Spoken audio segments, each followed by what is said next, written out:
She first noticed it during a dinner party in Georgetown. The conversation had turned to Middle East policy, and around the table sat America's most influential foreign policy minds. Yet, as she listened, something deeply unsettling became clear. Every person was speaking about Israel as if it were a problem to be solved, a client to be managed, or a strategic asset to be deployed. None were speaking about Israel as what it actually was, a mirror reflecting the West's deepest anxieties about its own future. In her 3 decades of covering the Middle East, she had witnessed this pattern across European capitals, university campuses, and newsrooms. The Western establishment had created a predictable framework for understanding Israel. It was either America's democratic ally holding the line against Middle Eastern chaos, or a colonial anachronism whose behavior embarrassed liberal sensibilities. Both narratives shared a crucial assumption that Israel could be understood through familiar Western categories. Both were fundamentally wrong.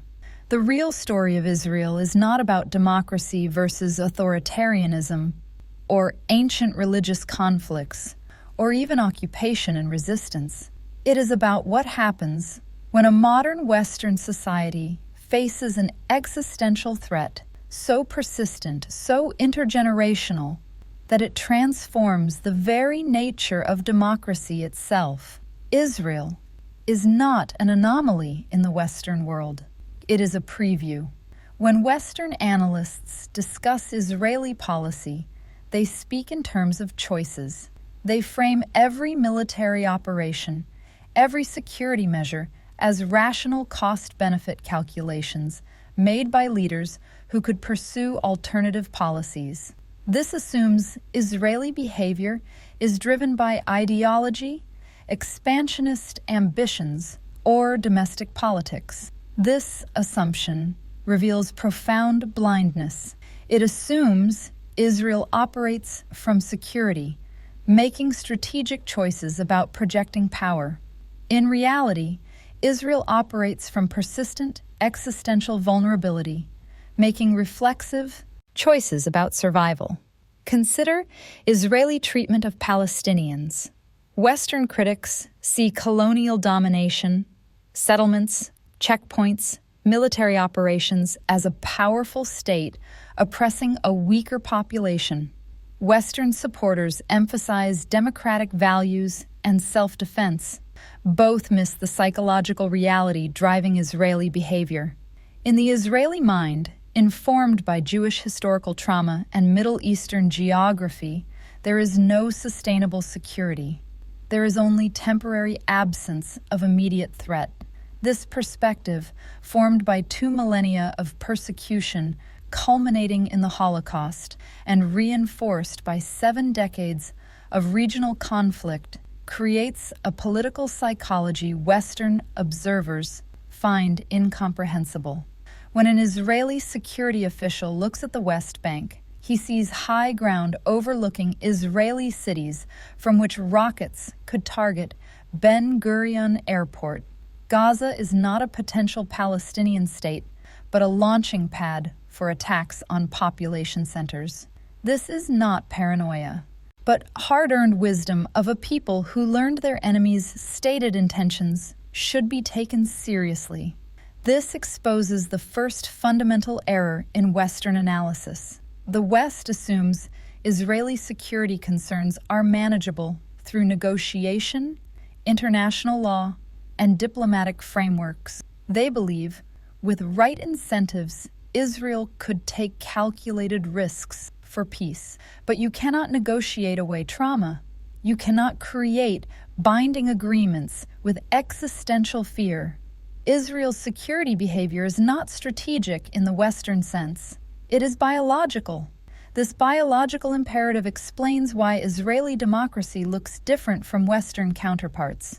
In normal democracies, citizens debate how to spend prosperity and manage power. In Israel, citizens debate how to survive another generation. This creates a system Western observers find paradoxical, a vibrant, argumentative democracy that consistently elects leaders promising maximum security at any cost, the Western mind struggles because this challenges fundamental assumptions about democratic function. Western theory assumes citizens, given information and freedom, make rational choices balancing competing interests. Israeli democracy reveals what happens when one interest, survival, overwhelms all others. The result is not authoritarianism, but something more disturbing to Western sensibilities. A genuinely democratic society that democratically chooses policies Western elites find morally unacceptable. Western critics argue Israeli policies undermine democracy, that occupation corrupts values, that religious extremists destroy liberal character. This assumes some pure Israeli democracy could be recovered through political changes. The uncomfortable truth is current policies are not deviation from Israeli democracy. They are its authentic expression. When voters elect leaders promising more settlements, expanded operations, or rejecting concessions, they make rational democratic choices based on lived threat experience and inherited vulnerability memories. This forces Western observers to confront an impossible choice. Acknowledge Israeli democracy functions exactly as designed, producing outcomes reflecting genuine citizen preferences, or maintain belief that democracy naturally produces liberal outcomes, requiring argument that Israel is not really democratic. Most choose willful blindness, discussing Israeli politics as if existential threat psychology simply does not exist. This blindness extends to regional analysis. Western policymakers underestimate how Israel's neighbors share zero-sum worldviews. They craft peace plans assuming all parties want stability and prosperity over historical grievances. This works in post-war Europe, where exhausted societies chose prosperity over revenge. It fails in the Middle East, where societies remain energized by historical grievances and ideological visions. Oslo's failure illustrated this perfectly. Western negotiators believed they facilitated rational bargaining between peoples wanting peace and independence. In reality, they tried brokering compromise between incompatible narratives. Palestinian narrative required acknowledging Israel's creation as injustice needing rectification. Israeli narrative required acknowledging Jewish self-determination as legitimate and irreversible. No diplomacy could reconcile these positions, yet Western analysts persist believing the right formula exists: right borders, compensation, security arrangements, symbolic gestures. They persist because accepting alternatives would require acknowledging some conflicts cannot be resolved through negotiation. It would mean accepting democratic societies can find their democratic will conflicting irreconcilably with liberal values and international law. This reveals the most disturbing aspect of Western blindness about Israel. It is not about Israel at all. It is about the West's inability to confront its own possible futures. When Western observers look at Israel, they see inspiration or cautionary tale, but not a mirror. They should consider challenges facing Western societies today. Immigration changes European demographic composition, creating tensions between natives and newcomers. Economic inequality undermines social cohesion. Political polarization erodes shared democratic norms. Climate change threatens massive population movements. These are not temporary problems, but permanent modern features, creating political pressures pushing Western societies toward the same zero-sum thinking, characterizing Israeli politics. European refugee crisis responses show this clearly.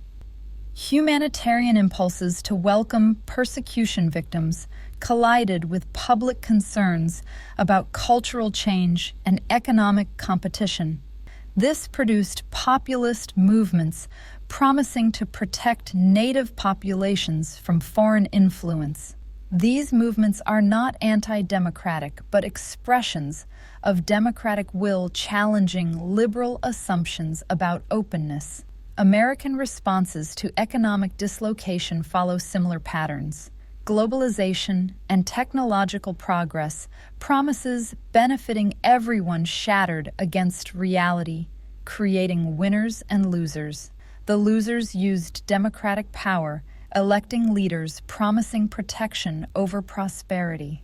Again, this is not democratic failure, but democracy working as designed. The pattern is clear. When Western societies feel threatened, they respond democratically, but not liberally. They use democratic institutions, choosing security over freedom, identity over universality, exclusion over inclusion.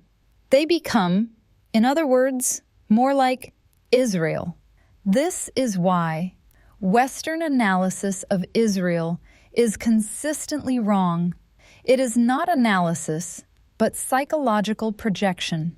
When Western liberals criticize Israeli policies, they express anxiety about their own society's capacity for illiberalism. When conservatives defend Israeli policies, they justify their own zero-sum politics embrace. Israel is not the problem.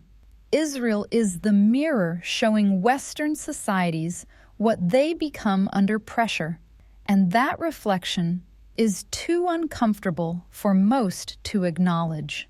The lesson is not that Israel is right or wrong in its policies.